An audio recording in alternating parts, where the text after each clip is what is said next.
The night shift at St. Anne's Medical Center always felt longer when the rain came down hard.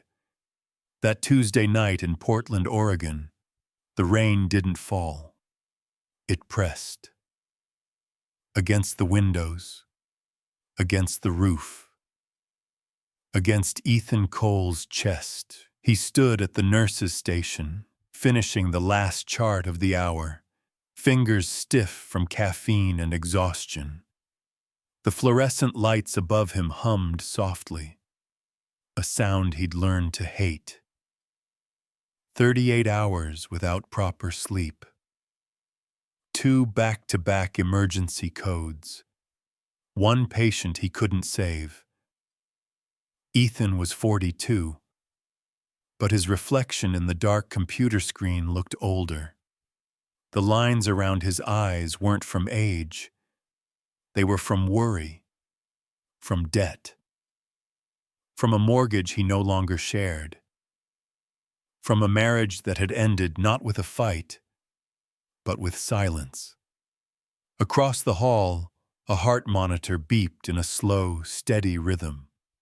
Somewhere down the corridor, a janitor pushed a cart. The wheels squeaked like a complaint no one answered. The hospital was technically full, but at this hour, it felt hollow, like a body kept alive by machines. Ethan signed the chart and leaned back, rubbing his face. Just get through the night, he told himself. Clock out, drive home, eat something, sleep. That was the dream now. Not happiness, not purpose, just rest. He checked the time. 1:47 a.m., another 3 hours. A memory slipped in without warning. His ex-wife stood in their kitchen, arms crossed. "You're never here, Ethan," she said, "even when you are." He'd wanted to argue, to explain the overtime, the staffing shortages, the budget cuts, the pressure from administrators and insurance policies that treated people like numbers. Instead, he'd said nothing, just like tonight. The automatic doors at the front entrance slid open and shut. A gust of wind pushed rain inside. The security desk radio crackled softly. Everything was normal, too normal. Then the lights flickered. Once, twice. Ethan looked up. "Don't tell me the generator's acting up again," he muttered. He stood, stretched his aching back, walked toward the coffee machine. Cold, bitter, necessary. As he lifted the paper cup, a sound cut through the quiet. A sharp metallic clatter. Ethan froze. It came again, louder this time, followed by a low thud. He turned toward the security monitors. The parking lot, slick with rain, empty streets. The ambulance bay glowing under harsh white lights. Then one screen shook, violently. Static rippled across it. "What the hell?" Ethan whispered. The image steadied, just long enough. A shape, fast, pale, moving, wrong. The camera jolted again. Something slammed into the side gate. Metal rattled. Rain sprayed across the lens. Ethan's heart began to pound. "Security! You seeing this?" No answer. The gate burst open. A white blur shot through the frame, disappearing toward the building. The alarm screamed to life. Red lights flashed. A patient shouted. Footsteps echoed. The calm shattered. In seconds, Ethan dropped the coffee. It spilled across the floor, spreading like a dark stain. "What is that?" someone cried. "Time turns." Ethan didn't answer. He was already moving. The doors slid open. Soaked air rushed in. Rain streaked across the tiles. And standing just outside, poised, trembling, a large white police dog, muscles tight, eyes burning. Not with aggression, but with something else. It looked straight at Ethan, not like an animal that had come to attack, but like one that had come because it had nowhere else to go. Behind him, a security guard yelled into his radio, "We've got a K9 breach. Someone call the cops. Now." Ethan swallowed, never breaking eye contact. And quietly, as if saying it too loudly might break something fragile in the air, he said, "Wait. Don't scare him." "Don't move!" the security guard shouted, stepping in front of the reception desk. His hand shook as it hovered near the panic button. "Everyone stay back!" The white dog stepped inside anyway. Water streamed from its thick coat, pooling on the polished floor. Its paws slipped slightly as it crossed the threshold, claws clicking against tile. The automatic doors slid shut behind it. A soft hiss. Final. Like the night itself had just been locked out. Patients gasped. A woman in a wheelchair screamed. Someone dropped a clipboard. The dog stopped at the center of the lobby. It didn't bare its teeth. It didn't bark. It just stood there. Head low, chest heaving, sides trembling with each breath. Its eyes were bloodshot, rimmed with exhaustion. Locked on Ethan as if he were the only solid thing left in the room. "Sir, back up!" the guard yelled again, louder now. "That's a police K9. It could snap." Ethan raised his hands slowly, palms open. "I know," he said, keeping his voice even. "I see the collar." The leather band was still around the dog's neck, soaked, worn. The metal tag caught the light for half a second. Portland Police Department, K9 unit, a police dog, loose, in a hospital, at 2 a.m. Nothing about this made sense. The dog took one step forward. Several people recoiled. "Call animal control," someone shouted. "No, call the cops." "They're already on the way," the guard said into his radio. "We've got a large K9 inside the building. Time 400 mausens. Potential threat." The word threat echoed in Ethan's head. He watched the dog the way he watched patients, looking for what others missed. There was tension, fear, but no forward lean, no bared teeth, no dominant stance. This wasn't an animal looking to attack. This was an animal holding itself together by instinct alone. "Hey," Ethan said softly. "It's okay. You're safe."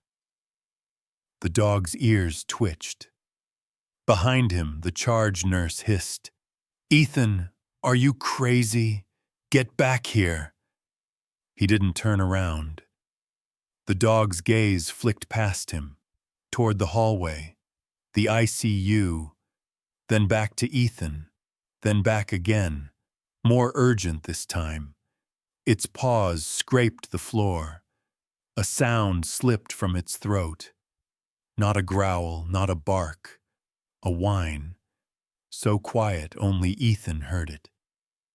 "Did you hear that?" he asked.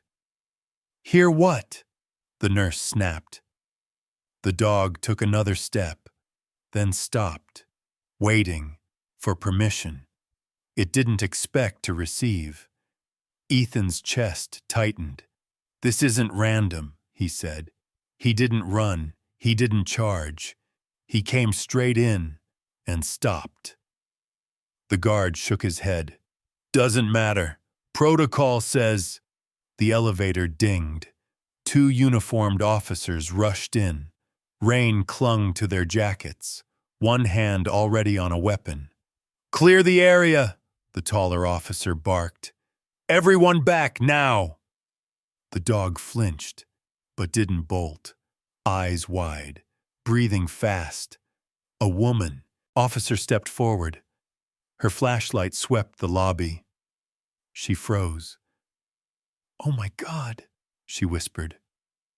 Officer Hayes, Ethan said. She looked at him, then at the dog. That's Ghost, she said quietly. That's K9 Ghost. The name rippled through the room. He's been missing, she continued. 2 days, along with his handler. The taller officer frowned. If he's distressed, he could be dangerous. Ghost's head snapped toward the ICU hallway. A short sound escaped him, half bark, half cry. Then he turned, walked 3 steps, stopped, looked back, straight at Ethan, and waited. Officer Hayes swallowed. He's trying to show us something. The taller officer hesitated. Or he's leading us into a trap. Ethan felt his pulse in his throat. Every instinct screamed. Time mattered. He breathed in and spoke before fear could stop him. If we don't follow him, Ethan said, voice low, steady, someone's going to die. Officer Hayes met his eyes, then nodded. Ghost, she said softly. Go. The dog didn't run. He walked, slow, deliberate, toward the ICU doors, and Ethan followed. As the heavy doors began to slide open, Officer Hayes reached for her radio and said, almost under her breath, Dispatch, lock down the hospital. The ICU doors slid shut behind them with a muted thump. The noise of the lobby disappeared. Inside, the air felt colder, heavier. The steady chorus of machines filled the space. Ventilators, infusion pumps, heart monitors. A rhythm that was both comforting and cruel. This was where people hovered between holding on and letting go. Ghost slowed his pace. His paws no longer slipped.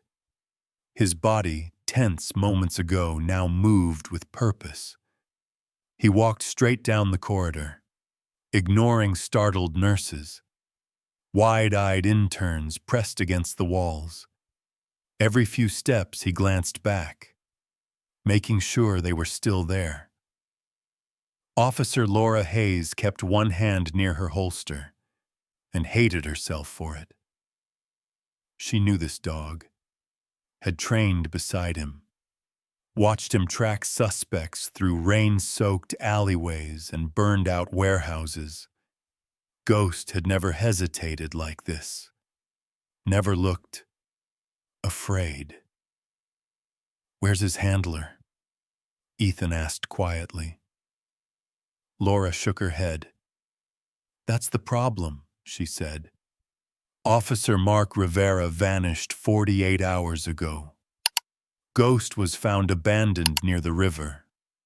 Or we thought he was. Ahead of them, Ghost stopped. He stood before a closed door at the end of the hall. One of the older ICU rooms, rarely used. A red light blinked faintly above the frame. Restricted. Ghost lifted one paw, scratched at the door. Once. Twice. The sound echoed down the corridor like a heartbeat skipping. A nurse stepped forward. "That room's empty. We checked earlier." Ghost pressed his nose to the sonka door seam. A low sound left his chest. Not a bark, not a growl, a plea. Ethan felt the hair on his arms rise. "Open it," he said. The nurse hesitated. "We can't just—" "Please," Ethan interrupted. His voice cracked. "Just open it." Laura glanced between them, then keyed the access code. The lock released. A soft click. The door swung inward. The smell hit first. Stale sweat. Blood. Something sour. Something wrong. Ethan stepped inside. His breath caught. The lights were dim. One panel flickered. On the bed lay a man. Thin. Motionless. Skin pale beneath days of grime. An IV line dangled uselessly from his arm. Pulled free. His lips were cracked. His chest barely moved. "Oh, God," the nurse whispered. Ghost rushed forward, stopped short of the bed. He sat. Rigid. Eyes locked on the man's face. His tail did not move. Ethan crossed the room in 2 strides. Checked the monitor. The numbers were bad. Dangerously bad. "He's alive," Ethan said. "Barely." As Ethan reached for the man's wrist, Ghost leaned in. His nose brushed limp fingers. His entire body trembled. Laura stepped closer. Recognition dawned. Slow. Painful. That's him." "Who?" Ethan asked. "My partner," she said. "Mark Rivera." The name settled over the room, like a weight. Ethan checked the man's pupils, then his pulse again. Time 900 mismuso, weak, thready. "He's severely dehydrated," Ethan said. "Possible internal injuries. He should have been in trauma hours ago." "Why wasn't he admitted?" the nurse asked. Ethan's eyes drifted to the chart. Nearly blank. "No ID," he said quietly. "No insurance. No family listed." The words tasted bitter. From the doorway, another doctor muttered, "Could be a homeless John Doe. We don't even know how he got in here." Ghost's head snapped up. A sound tore from his throat. Raw. Broken. He stood. Planted himself between the speaker and the bed. Teeth flashed. For the first time. "Hey!" Laura barked. "Back off!" Ghost didn't move. Ethan stepped beside him, placed a hand on his fur. It was warm. Too warm. "He's not a John Doe," Ethan said. His voice shook with anger now. "He's a patient, and he's dying." The doctor scoffed. "We're short-staffed. We can't prioritize." Ethan turned. "Then I will." Silence fell. "You can't make that call," the doctor said. "Administration will—" I don't care," Ethan snapped. "I took an oath." The monitor shrieked. Mark Rivera's heart rate dropped. Ghost cried out. Once. Anguished. He pressed his head against the man's chest. Ethan moved. Fast. I need fluids.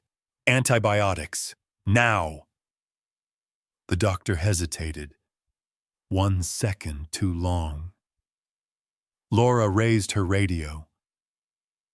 If anyone stops this treatment, she said, I'll personally explain why a decorated federal officer was left to die. That did it. The room exploded into motion. Ghost didn't move. His eyes never left Mark's face. Ethan met Laura's gaze. This isn't over, she said quietly. Whoever did this might come looking. Ethan nodded, staring at the door. Because somewhere beyond these walls, someone had already decided Mark Rivera wasn't supposed to survive. And Ghost knew it. The room felt smaller once the door closed. Not because of the equipment, not because of the bodies moving around the bed, but because of what hung in the air. Fear. Still looking for words.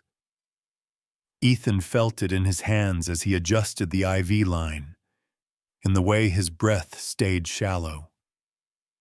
Careful, as if breathing too deeply might break something fragile. Ghost stayed close to the bed, too close for protocol, too close for comfort. But no one told him to move. The dog sat on the floor, spine straight, muscles locked.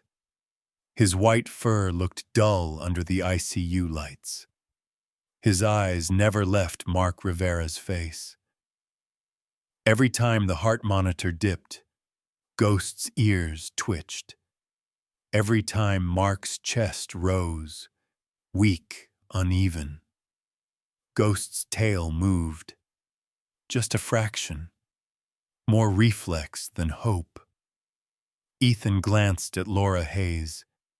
She stood at the foot of the bed, arms crossed tight, jaw clenched so hard a muscle jumped beneath her skin.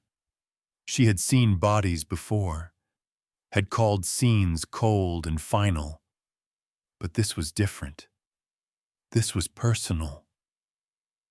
How long was he like this? Ethan asked quietly. Laura swallowed. Too long. Mark's skin burned under Ethan's fingers.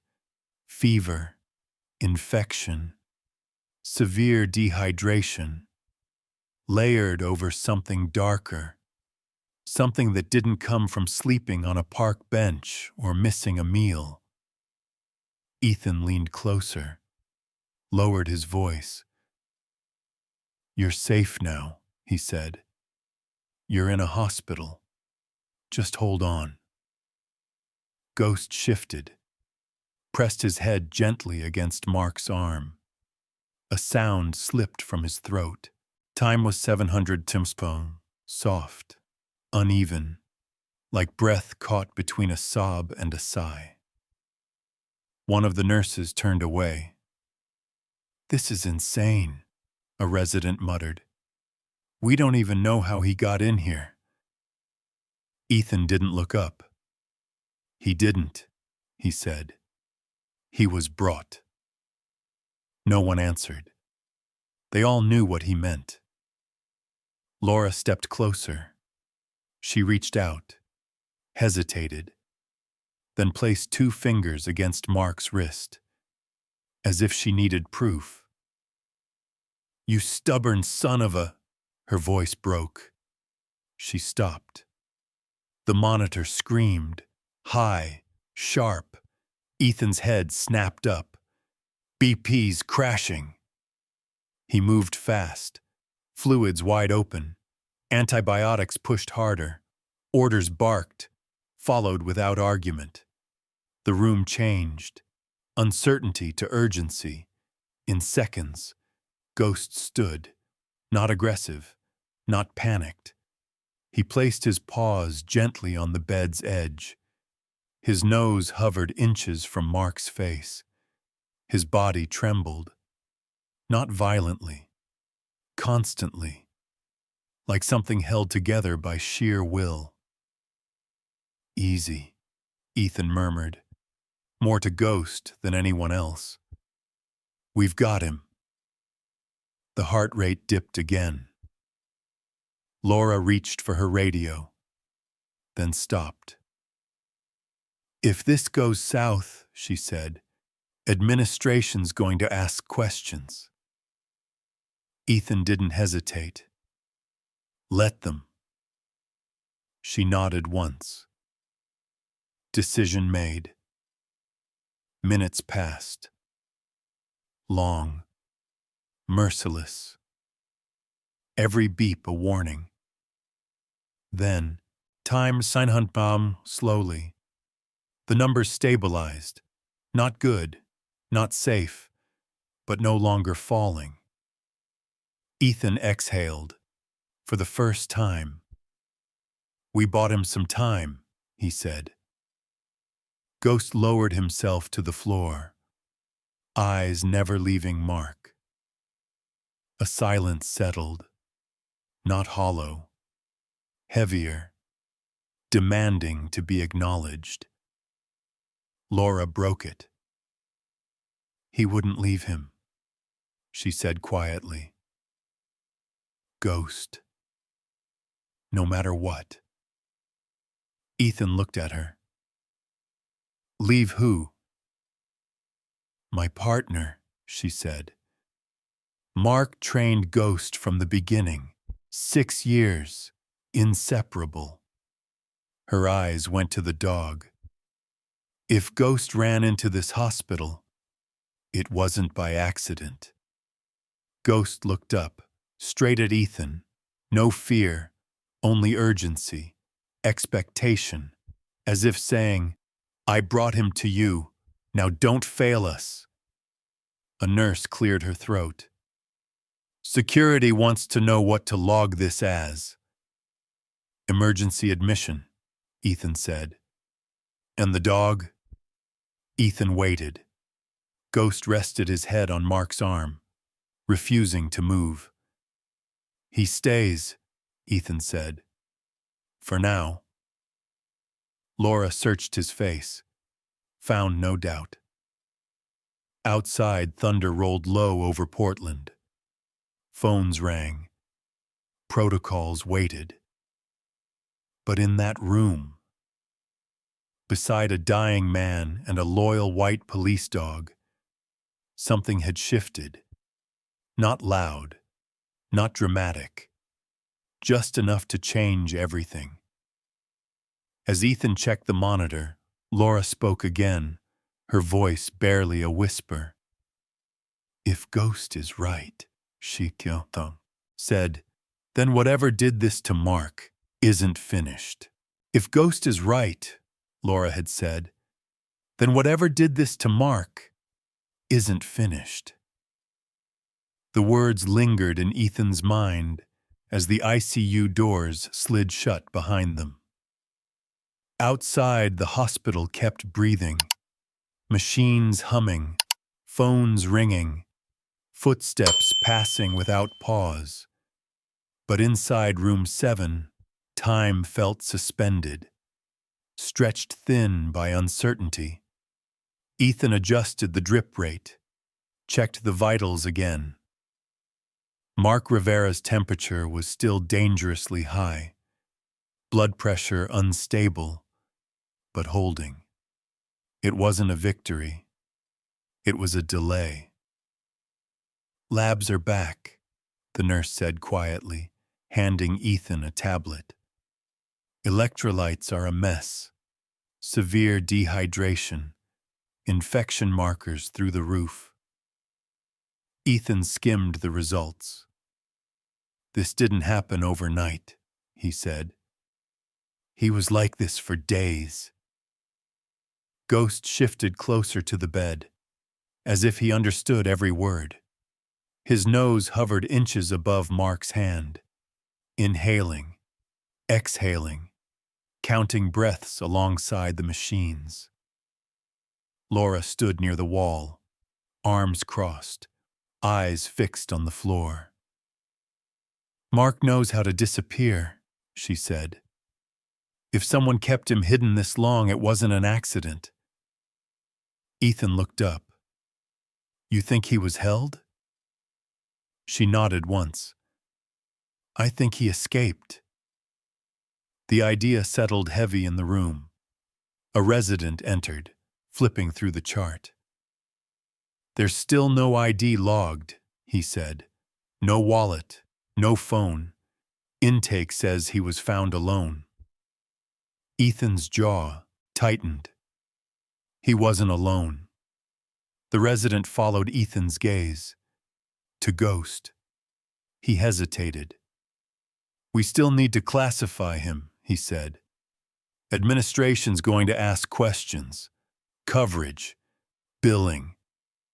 Emergency care doesn't wait for paperwork," Ethan cut in. His voice wasn't loud, but it carried weight. "Not in this hospital."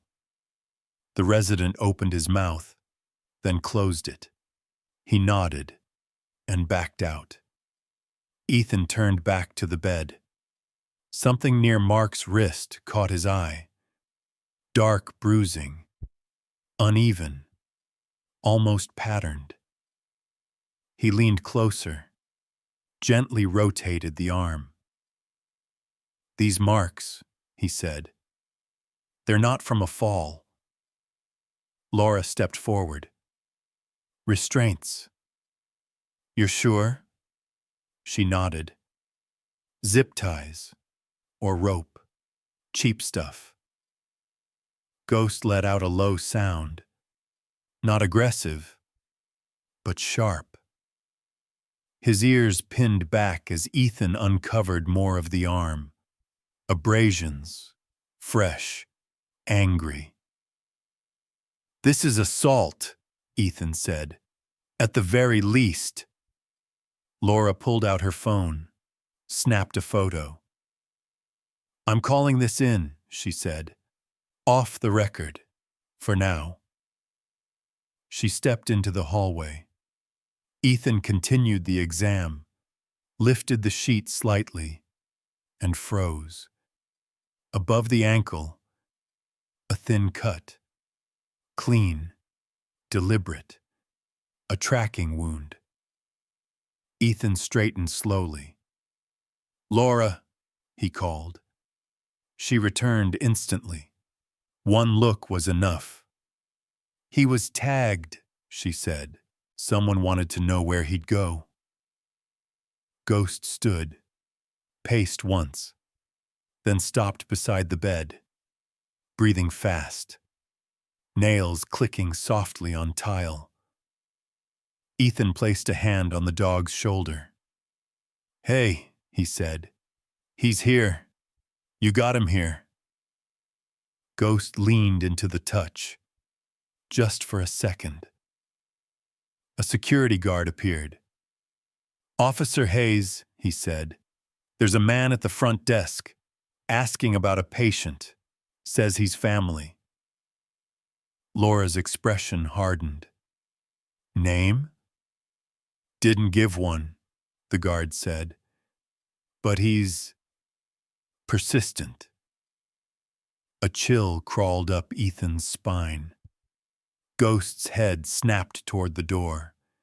His body stiffened. A low growl built. Not loud, but unmistakable. "That didn't take long," Laura said. "If they tagged him," Ethan said, "they'll come looking." Laura nodded. "Which means this hospital just became part of the case." Thunder cracked outside. Close. Violent. The lights flickered, then steadied. Ghost stepped forward, positioned himself between the bed and the door, eyes locked on the hallway. "He's not leaving," Ethan said. Neither are we, Laura replied. The guard retreated. Footsteps faded. Ethan checked the monitor again. Heart rate steady. For now. Ghost stood watch. Silent. Unyielding. And for the first time that night, Ethan understood something with painful clarity. Ghost hadn't just brought Mark to the hospital. He'd brought danger with him. The storm outside worsened as dawn crept closer. Rain battered the windows, turning them into trembling sheets of gray. Inside room 7, the air felt thick, heavy with decisions no one wanted to make. Ethan stood at the foot of the bed, arms crossed now, staring at numbers that refused to promise anything. Mark Rivera's condition slipped again, slowly, quietly, the way hope often does. His pressure's dropping, the nurse said, her voice steady. We're maxed on fluids. Ethan nodded. He'd already seen it coming. Infection didn't care about intentions, or loyalty, or how a man ended up half dead in a locked room.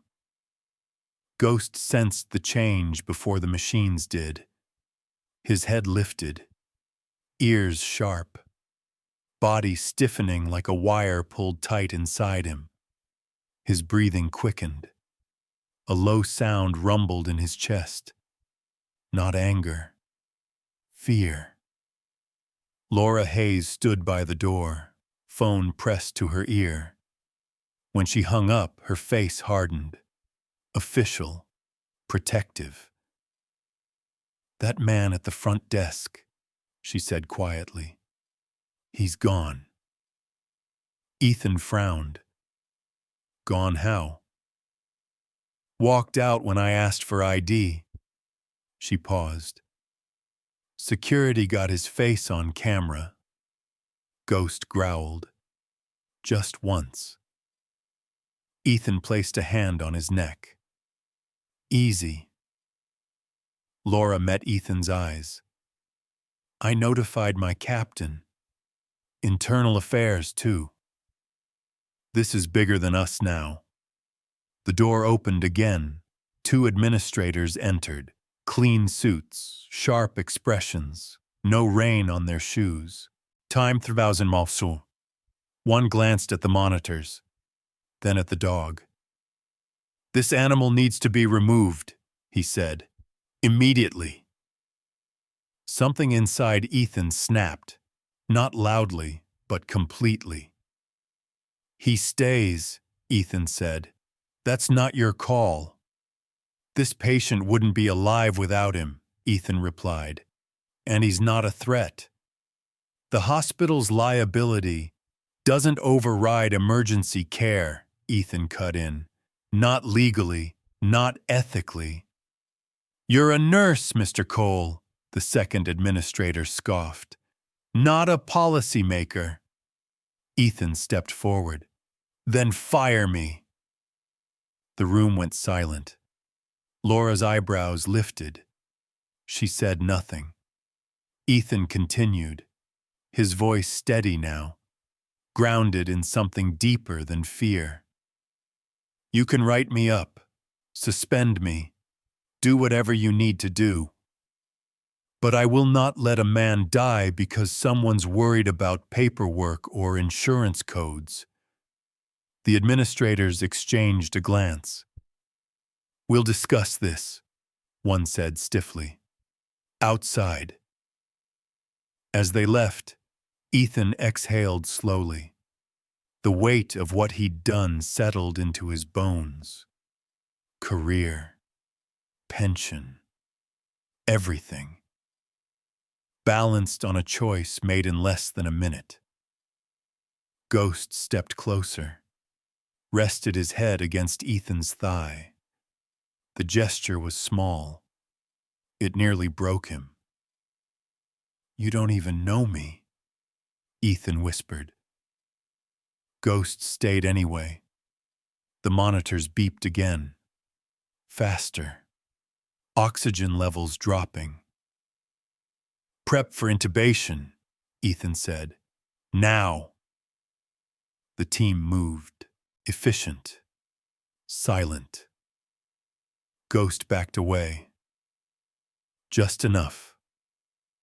Then sat rigidly near the wall, eyes never leaving the bed. His body shook, not from cold, from restraint. When it was over, Mark was stable again. Not safe, but alive. Barely. Laura leaned against the counter, rubbing her face. If Mark wakes up, she said, he's going to have a lot to answer for. And if he doesn't? Laura looked at Ghost. Then his partner already did. A nurse stepped in. Security wants to know what to do if that man comes back. Lock the building down, Laura said. The whole hospital? Yes. No one in or out without clearance. Sirens wailed outside, closer than before. Ethan checked the time. 5:12 a.m. The longest night of his life wasn't over. Ghost rose, moved back to the bedside, lowered himself carefully, pressed his shoulder to the frame. He closed his eyes. For the first time. Only for a second. Then opened them again. Waiting. Watching. Trusting. Ethan stood beside him, hands on the rail, staring at the man between them and the storm closing in. And for the first time in years, Ethan understood something terrifying. True. Doing the right thing didn't feel heroic. It felt like standing at the very bottom, alone, hoping the ground wouldn't give way. Morning light crept through the narrow ICU windows, thin, colorless, doing nothing to soften the night's damage. The storm had moved east, but its echo remained. Sirens in the distance, damp air clinging to the walls, exhaustion etched into every face. Mark Rivera didn't wake up.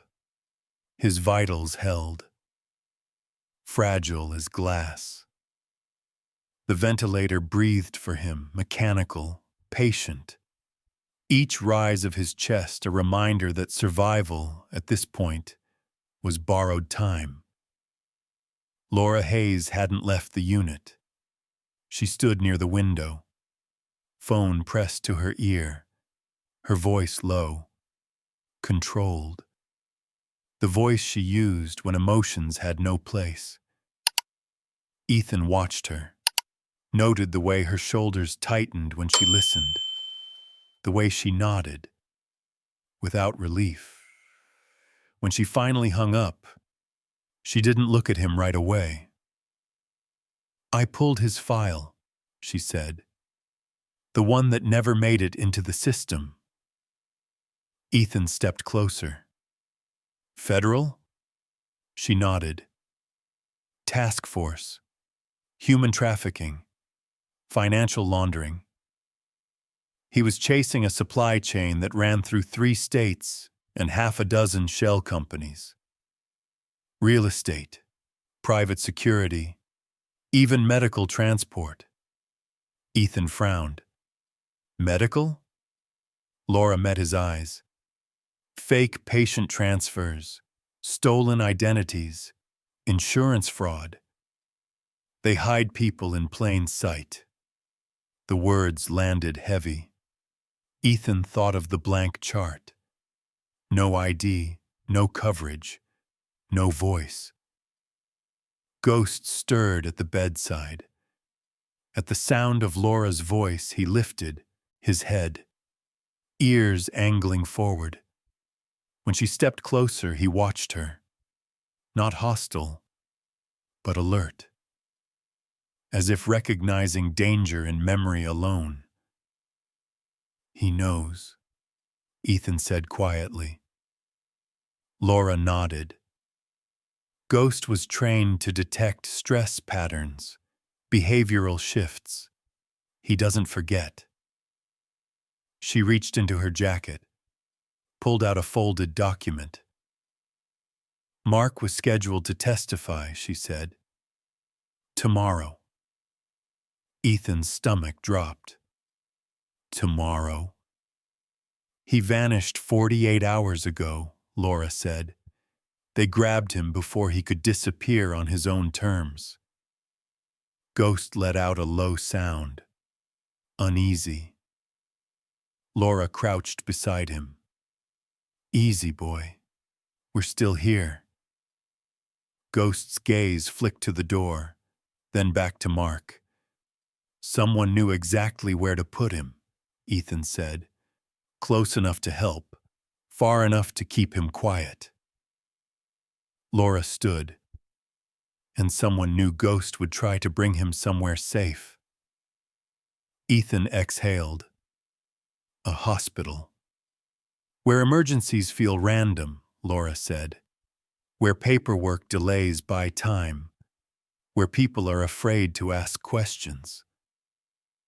Ethan thought of the administrators, liability meetings, insurance codes, cost efficiency. They almost won, he said. Almost. A knock came at the door. Laura's hand moved to her belt. A man stepped inside. Older, gray-haired, worn leather jacket, badge clipped low. He scanned the room, the machines, the dog. Detective Ron Keller, he said. Major crimes. His eyes settled on Ghost. So this is the dog. Ghost stood, not growling, not advancing, just standing between Keller and the bed. Keller raised his hands. Relax, I'm not your enemy. Ghost didn't move. Laura watched closely. What do you have? Keller sighed. Enough to know Rivera wasn't just running. He was hiding evidence. Digital, physical, something worth killing for. Ethan crossed his arms. And now? Now whoever's behind this knows he's here, Keller said. And they know he's alive. The words sank like cold water. We traced a vehicle, Keller continued. 3 blocks from this hospital. No plates. Professional job. Laura's jaw tightened. So what do we do? Keller looked at Ghost, then at Mark. We protect the asset, he said. All of them. Ghost exhaled sharply. Ethan felt it then. The shift. Not fear. Resolve. Mark's fingers twitched. Once. Ethan leaned in. Mark? No response.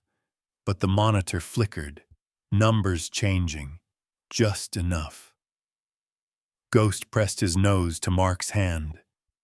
Eyes bright. Too close to hope. He's fighting, Laura whispered.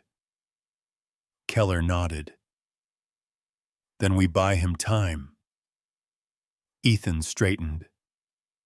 However long he needs. Footsteps echoed outside. More officers.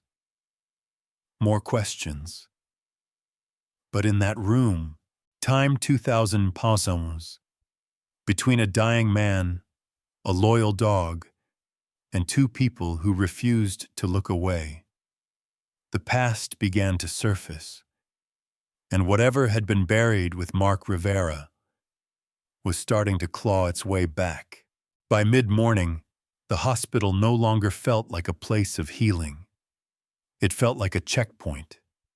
Security guards stood at every entrance, radios crackling non-stop. Visitors were turned away. Tight smiles, vague explanations. System maintenance. Temporary lockdown procedures. Outside, unmarked vehicles idled across the street, engines humming, eyes watching. Inside, St. Anne's Medical Center kept operating. Emergency care protocols, controlled movement. But everyone felt it. Something was wrong. In room 7, time was slipping. Ethan adjusted the ventilator. Careful, precise. His movement slower now. Not from fatigue, from knowing how little margin remained. Mark Rivera's infection was aggressive. Antibiotics helped, but not fast enough. Sepsis didn't negotiate. It took what it wanted. Ghost had not moved, not once. Nurses stepped around him. Doctors worked around him. Even Detective Keller gave him space, as if an unspoken boundary had been drawn. The white dog lay on the floor, chin resting on his paws, eyes open, unblinking. Every breath Mark took, assisted, shallow, was mirrored in Ghost's chest. Laura Hayes watched them, arms folded, face tight with restraint. "He's burning through time," she said quietly. "If he doesn't wake up soon." Ethan nodded. He didn't need her to finish. A nurse entered, fresh labs in hand. White counts, still climbing. Kidneys are struggling. Ethan scanned the tablet. "Prep renal support," he said, "and increase fluids, carefully." The nurse hesitated. Administration flagged his chart. No confirmed insurance. Billing wants. "Billing can wait," Ethan snapped. He steadied himself. "This is emergency care. Federal protections apply." The nurse nodded, left without argument.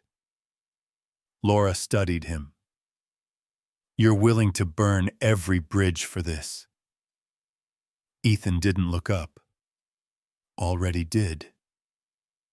She followed his gaze. To Ghost. "You trust him that much?" Ethan paused. "I trust what he did," he said. "He didn't run. He didn't hide.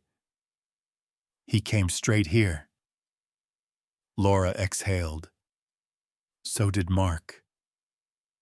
A low beep cut through the room. The monitor shifted, oxygen dipping. Ghost lifted his head, instantly, ears forward, body tense. "Damn it," Ethan muttered. He checked the tube, listened to the chest. "Come on," he whispered. "Stay with us." Ghost rose, pressed his head against the mattress, nose brushing Mark's fingers. His tail trembled once, then stilled. Not panic. Insistence. Laura leaned close. "Mark," she whispered, "if you can hear me, wake up. Now." Nothing. Outside the room, raised voices echoed. Administrators, police, jurisdiction, liability, insurance, responsibility. Time 5,000. Inside room 7, none of it mattered. Ethan checked the IV again. "If his pressure drops any further." Laura swallowed. "How long?" "An hour," Ethan said. "Maybe less." Ghost made a sound. barely audible. Ethan crouched beside him. "You did everything right," he murmured. Ghost didn't look at him, eyes locked on Mark. A nurse stepped in. "Doctor wants to know if we should prep for—" "No," Ethan said. "Not yet." "Ethan." I said no. She left. Laura watched him. "You're fighting the clock," she said, "and everyone outside this room." "I know," Ethan said, "but if we stop now, he doesn't get a chance." Ghost stiffened, ears snapped forward, body rigid. Then, Mark's fingers curled, just slightly. Ethan saw it first. "Laura," she leaned in. "Mark?" A sound escaped him. Not a word, not a breath, but something. Ghost pressed closer. Tail wagged once, only once, afraid to hope too hard. "That's it," Ethan whispered. "Stay with us, just like that." Laura wiped her eyes, quickly, unnoticed. "He's trying," she said. Thunder rolled outside. Distant, persistent. Inside, in a small ICU room guarded by loyalty and stubborn belief. Time slowed. Not because it was kind, but because someone refused. Time 12 minutes to let it win. The first sign that someone was watching didn't come from a camera or a badge. It came from Ghost. He lifted his head slowly, ears angling toward the hallway, body stiffening. Not alarm, assessment. The kind that came before action. Ethan followed the dog's gaze. At the far end of the corridor, near the elevators, a man stood alone. Mid-50s, clean jacket, calm posture, too calm for a hospital under lockdown. He wasn't pacing, wasn't checking his phone. He simply stood, hands folded, eyes drifting, until they landed on room 7 and stayed there. "Laura," Ethan murmured. She saw him too. "That's him," she said quietly. "Same build as the guy from the front desk." As if on cue, the man began walking toward them. Ghost rose, placed himself squarely between the doorway and Mark's bed. A low growl rolled from his chest. Not loud, unmistakable. A warning, not a threat. The man stopped, a few feet from the door. He raised his hands slightly. "Easy," he said, voice smooth. "I'm just here to see my brother." Laura stepped forward, blocking his view. "Name?" "Daniel Rivera," he replied, without hesitation. "Mark's family." A chill ran through Ethan. Mark had never mentioned a brother. Laura crossed her arms. "Funny," she said. "Federal records list Mark Rivera as an only child." The man's smile tightened. Just a fraction. "Records get things wrong." Ghost growled again. Deeper, colder. Ethan didn't look away. "If you're family," he said, "you can wait in reception, like everyone else." Daniel glanced past Laura, trying to see Mark. "I just want to make sure he's alive." Laura's hand hovered near her radio. "You'll need to leave, now." Daniel sighed, inconvenienced. You people don't understand what you're interfering with. That was enough. Ghost lunged one step forward, teeth flashing, not snapping, not striking, just close enough to erase any doubt. Daniel stumbled back, hands higher now. Okay, he said quickly. Okay. Security rounded the corner. 2 guards moved in, escorting Daniel away. He protested calmly, almost politely. This isn't over, he said. You're making very expensive mistakes. Ghost watched until the man disappeared around the corner. Only then did he sit. Laura exhaled. That wasn't family. No, Ethan said. That was a message. The doors at the end of the corridor slammed shut. Security sealed the wing. Overhead, an automated voice announced a temporary lockdown. Patient safety concerns. Mark stirred again. More this time. His breathing hitched, his brow furrowed, as if climbing back through mud.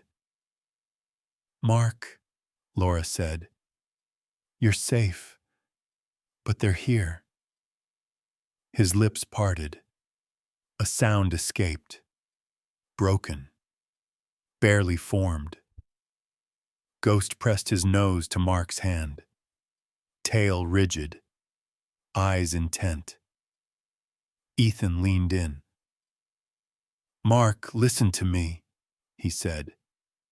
You need to tell us what you hid. Whatever it is, though, they're willing to kill for it.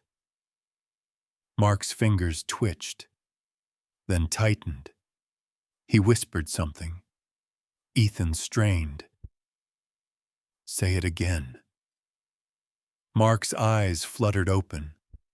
Just a heartbeat. Clouded. Unfocused. 2 words escaped. So soft they barely existed. Cold. Storage. His head rolled to the side. The monitor spiked. They moved instantly. Oxygen. Medication. Hands steady. Ghost backed away. Just enough. Paced once, then settled again. Laura stared at Ethan. Cold storage, she said. That could mean anything. Ethan nodded. Or somewhere no one looks. Laura pulled out her phone. Keller needs this. Now. Outside, police lights flashed. Red, blue, cutting through gray daylight. Somewhere beyond these walls, people were scrambling, cleaning up loose ends. Inside room 7, Ghost lay beside Mark, his body between the bed and the door, eyes open, unblinking, waiting, guarding. Ethan straightened, resolve settling like armor.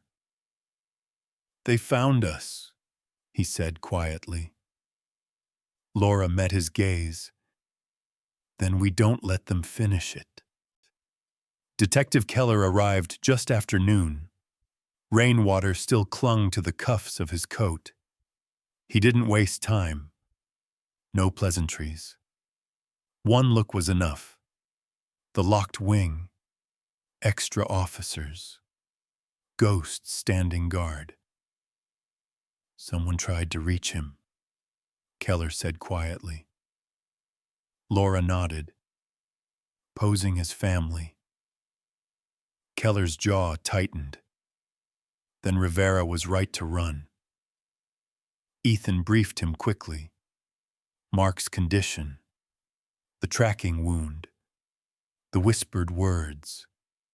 When he said, cold storage, Keller went still. That's not a place, Keller said. It's a method. He pulled out his phone, opened a secured file. We've seen this before, he continued. When traffickers don't want to move someone across state lines, they park them, Keller said, in facilities tied to medical transport. Refrigerated units, long-term storage, places no one questions. Because they look clinical. Laura felt it then. Hospitals. Private warehouses, Keller corrected. Medical-grade freezers. Fake permits. Fake insurance billing. It's how they hide people, he said, and evidence. Ethan thought of the chart. Empty fields, no insurance, no next of kin. They erased him, Ethan said. They tried, Keller replied. He didn't let them finish. Inside room 7, Mark stirred again. This time it wasn't subtle. His brow furrowed, lips moving. The monitor ticked up, then steadied. Ghost stood instantly, tail low, body angled, protective. Laura leaned in. Mark, it's Laura. You said cold storage. Where? Mark swallowed. Eyes fluttered open, unfocused, but aware. His hand tightened weakly, fingers closing in Ghost's fur. Muscle memory, instinct. Doc, he whispered. North. River. Ethan caught it. North River, Doc. Mark's fingers tightened. Once, yes. Keller was already on his radio. I need units to North River Industrial Dock. Medical transport warehouses. Secure everything. Now. The call ended. Mark's strength faded. Eyes closed. The ventilator resumed, its patient rhythm. He won't last long, Ethan said. If there's evidence, it has to be today. Keller nodded. We're moving. Outside, sirens cut the afternoon. Inside the hospital, the machine kept turning. Billing codes, liability meetings, lawyers circling. None of it mattered in room 7. Ethan checked the IV, then the monitor. He's hanging on, he said. Barely. Ghost lowered his head, breathing in sync with Mark. No panic. No theatrics. Just resolve. Laura watched them. If Keller finds that warehouse, then this stops, Ethan said, for someone. Minutes crawled, then an hour. Keller called back. We found it, he said. Refrigerated units, medical logos, fake manifests. And, he paused, people, alive. Laura closed her eyes. Ethan felt the room tilt. They were going to move them tonight, Keller continued. Shell companies, private ambulances.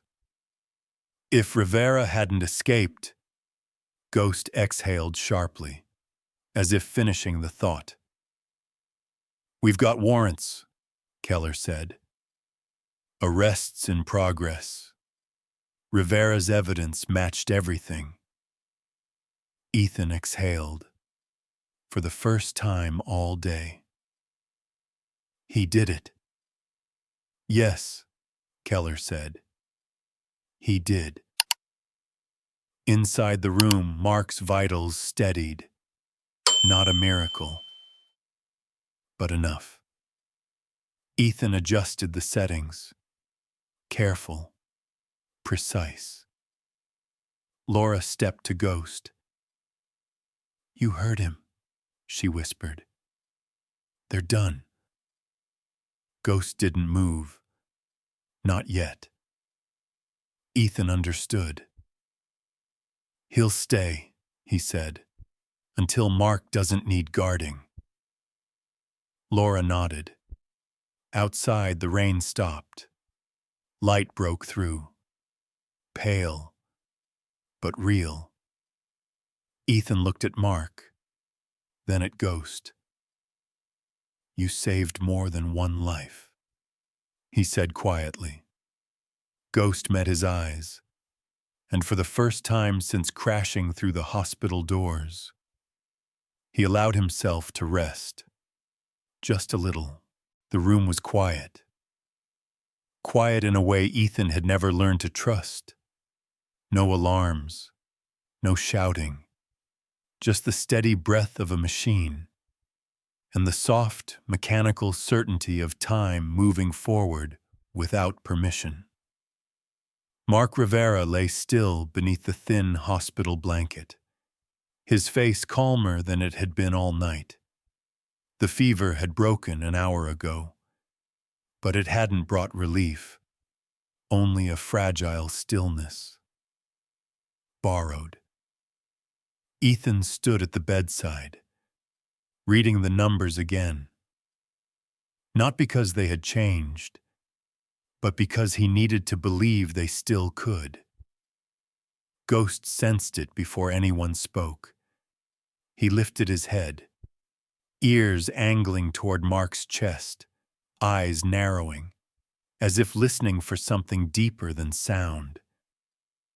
His body tensed. Not fear. Recognition. Laura Hayes stood near the window, arms folded tight, staring at the gray sky. Detective Keller had left minutes earlier, his work finished, his face carrying the weight of lives rescued too late to celebrate.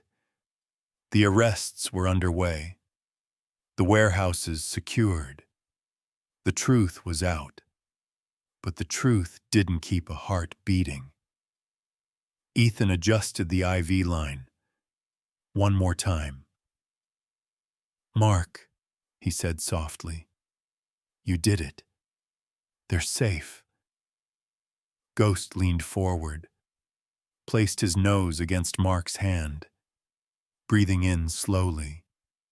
His tail didn't move. The monitor faltered. Just a fraction.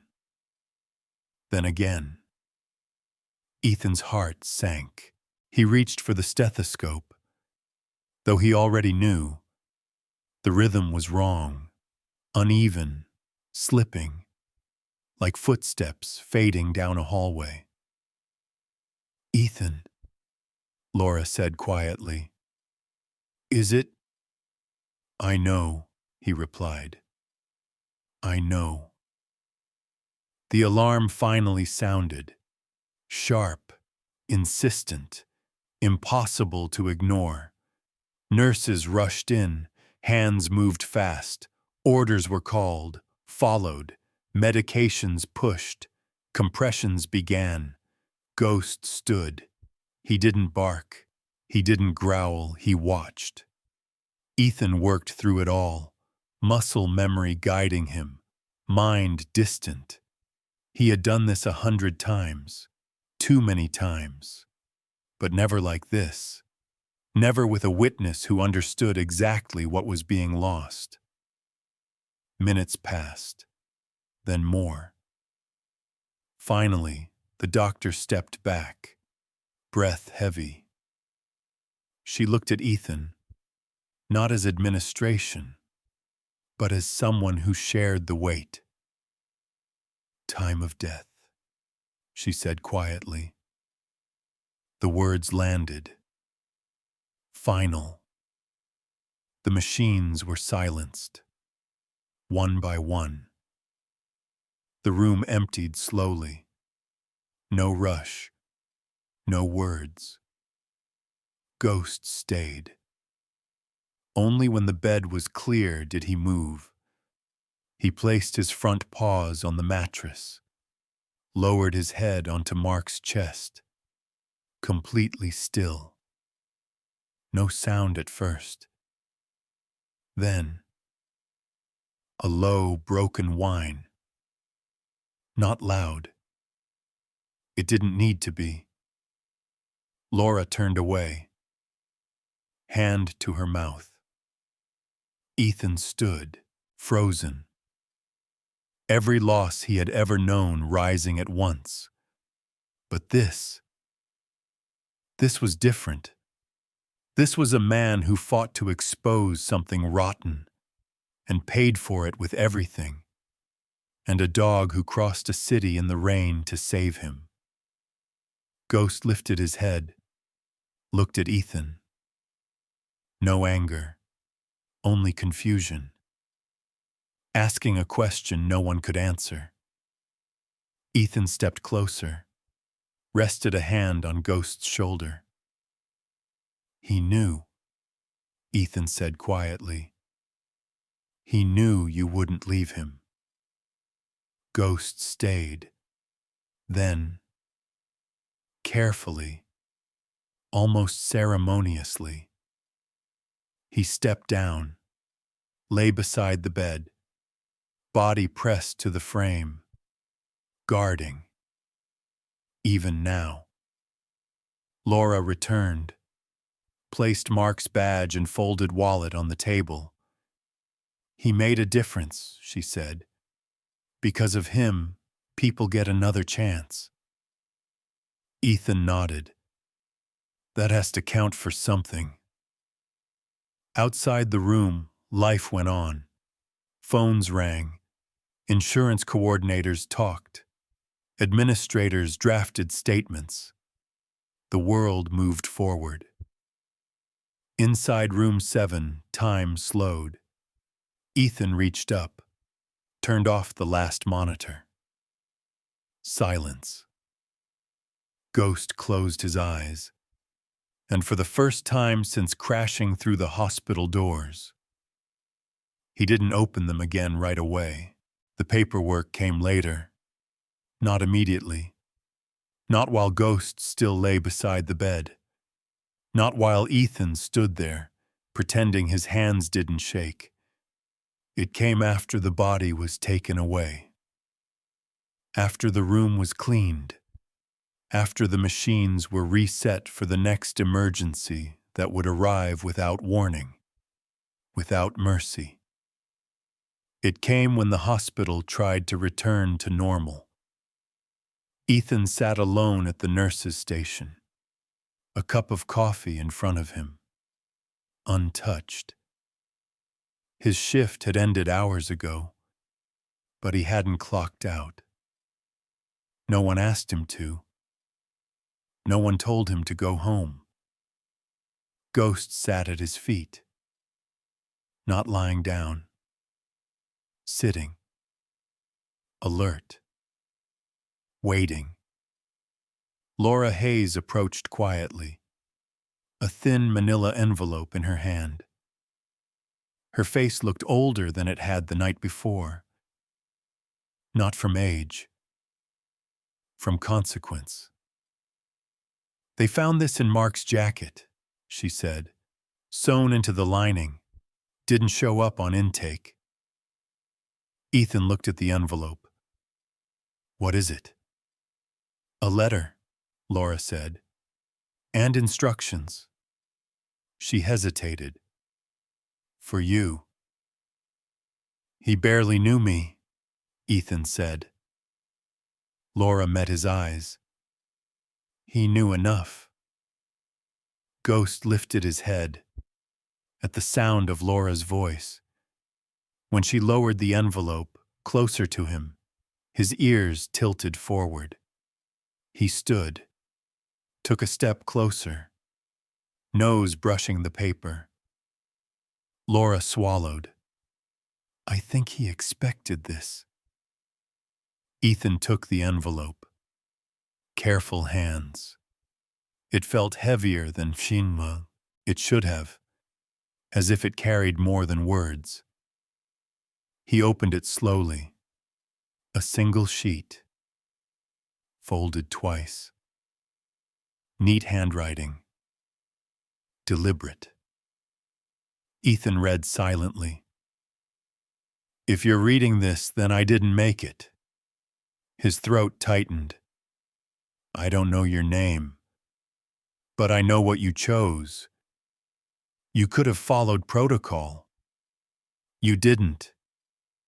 You saw a man, not a file. That's why Ghost trusted you. Ethan glanced down. Ghost was watching him, eyes steady, unblinking. Ghost has been my partner for 6 years. He's saved my life more times than I can count. If I'm gone, he'll try to finish the job alone. Don't let him. Ethan's hands trembled. I'm asking you to take care of him. Not as a police asset. Not as evidence. As family. At the bottom, a signature. Mark Rivera. Ethan folded the letter. Laura spoke again. There's more. A second document. Official, stamped, unmistakable. A transfer of ownership. He planned it weeks ago, Laura said. He knew, Ethan whispered. He suspected, Laura replied. And he planned for it. Ghost stepped closer, pressed his shoulder against Ethan's leg. Brief, careful, as if unsure he was allowed. Ethan knelt. I don't know if I'm the right person, he whispered. Ghost lowered his pisung head, rested it against Ethan's chest. The decision didn't feel heroic. It felt terrifying.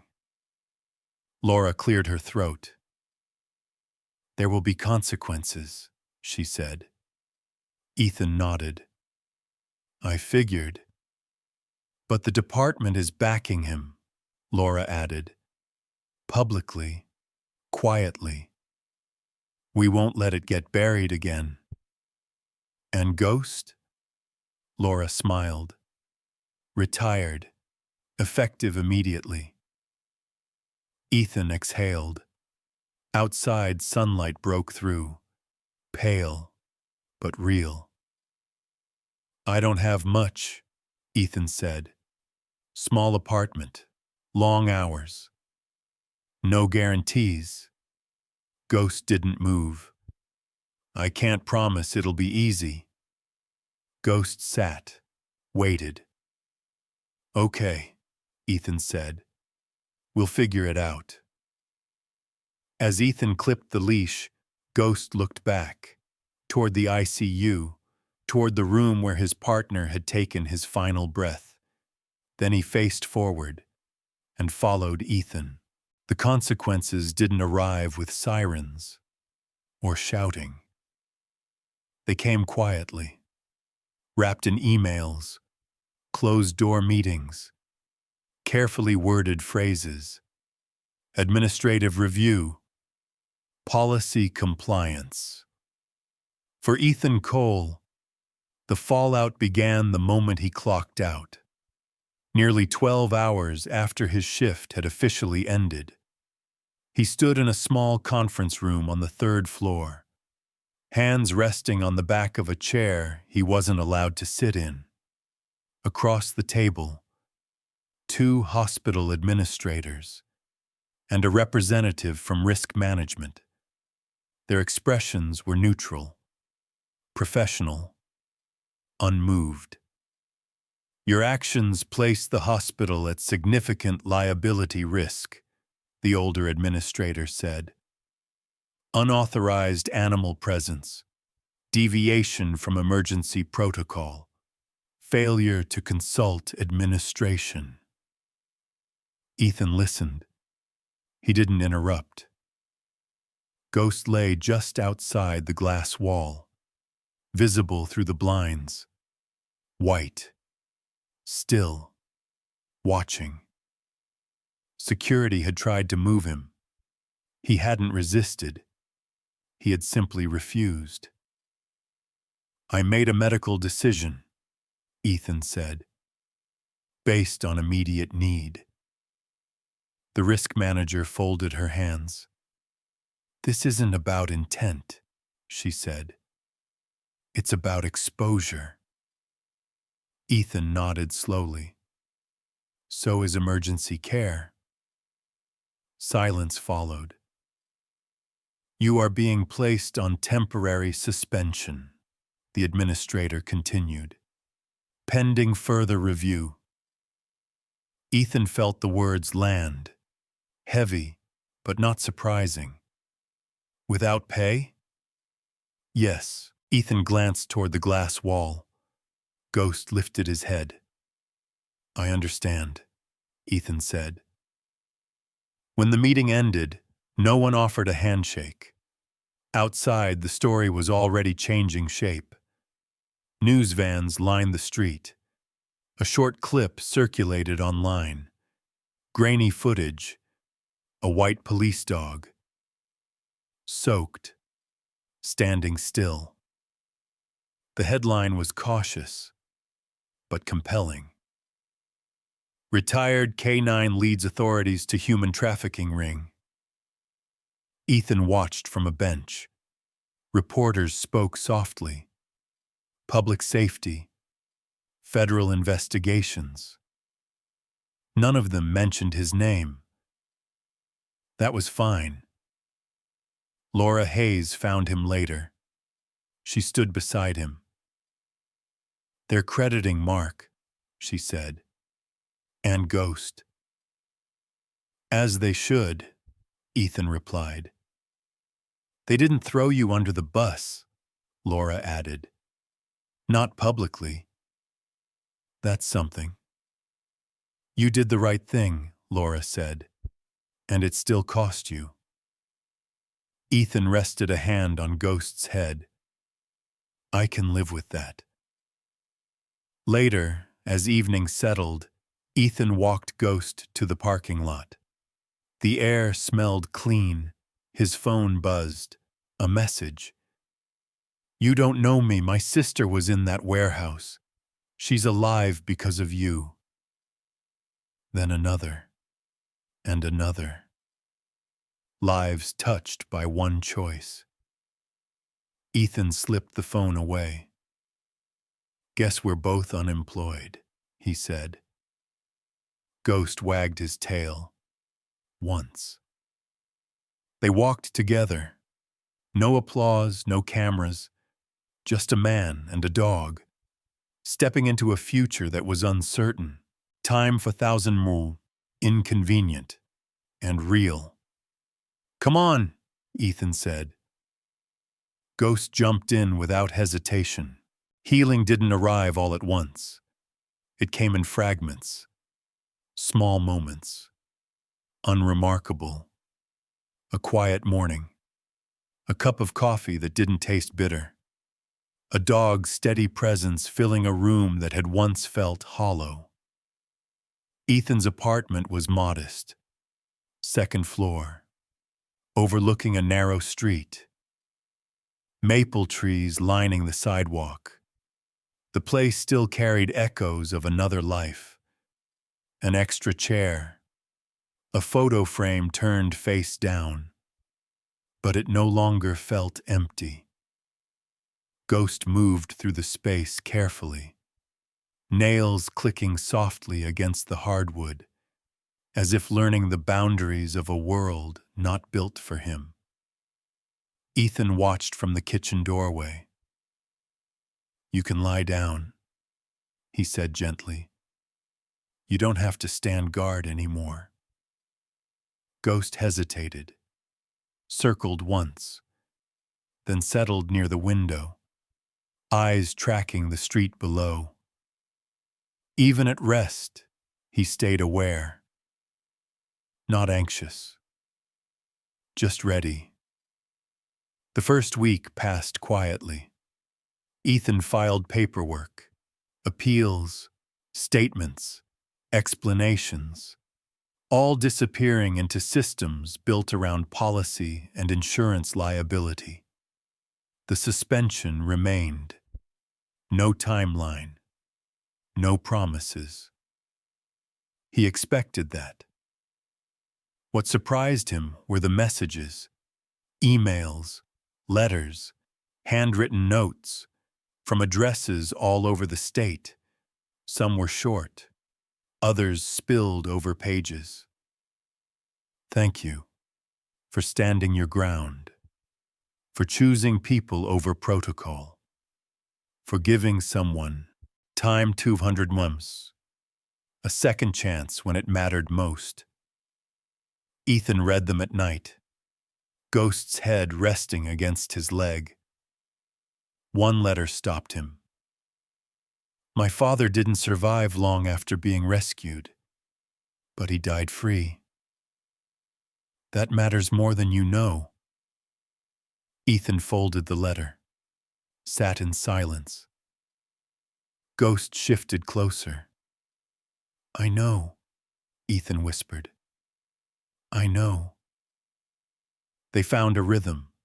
Morning walks, coffee at the corner cafe, a bowl of water placed without asking, afternoons spent working, home health visits, private caregiving, quiet work.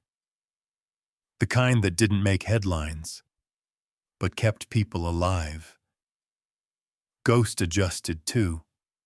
He stopped pacing at night, stopped watching doors. He slept deeper, stretched out on the rug, like a dog who finally believed the floor would hold. One afternoon, Ethan got a call. Laura Hayes.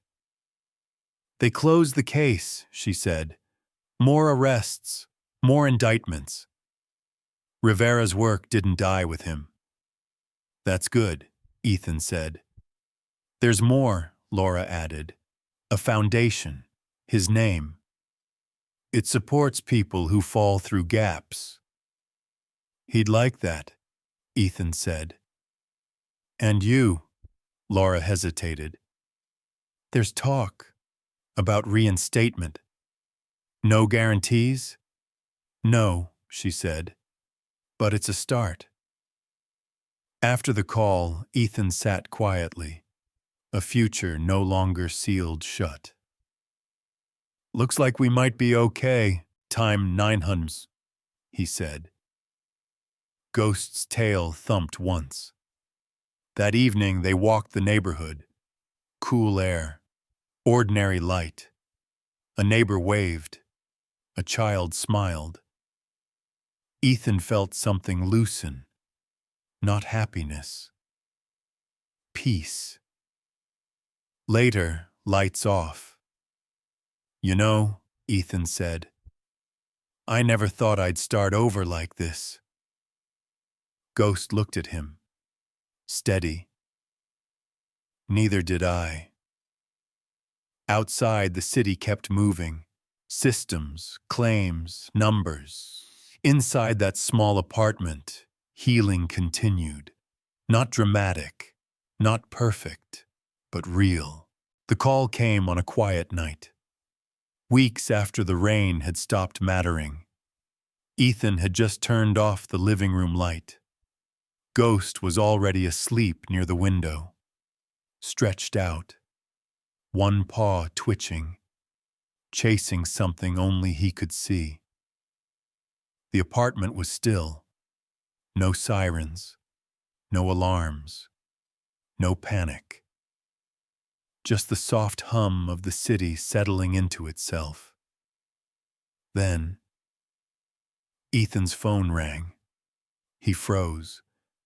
Not because of the sound, but because of what it meant. Late-night calls never brought good news. He glanced at the screen. Unknown number. For a moment he considered letting it go, then he answered, This is Ethan. A pause. A breath. Controlled, but not calm. "Mr. Cole," a man said. "This is Dr. Raymond Keller, emergency physician, Mercy General." Ethan straightened. Ghost's head lifted. "We have a situation," Keller continued. "A patient arrived. No ID. No insurance. Severe trauma. He was found," Keller added, "by a retired K-9. Ethan's heart skipped. "A dog?" "Yes," Keller said. "White. Police trained. Refuses to leave the room. Security tried. It didn't go well." Ethan closed his eyes. Ghost was already standing. "I think," Keller said carefully, "the dog knows you." Ethan looked at Ghost. The dog met his gaze. No fear. Time 3,000 pmams. Only recognition. "I'm on my way," Ethan said. The hospital lights at Mercy General cut the dark. The smell of antiseptic. Sharp.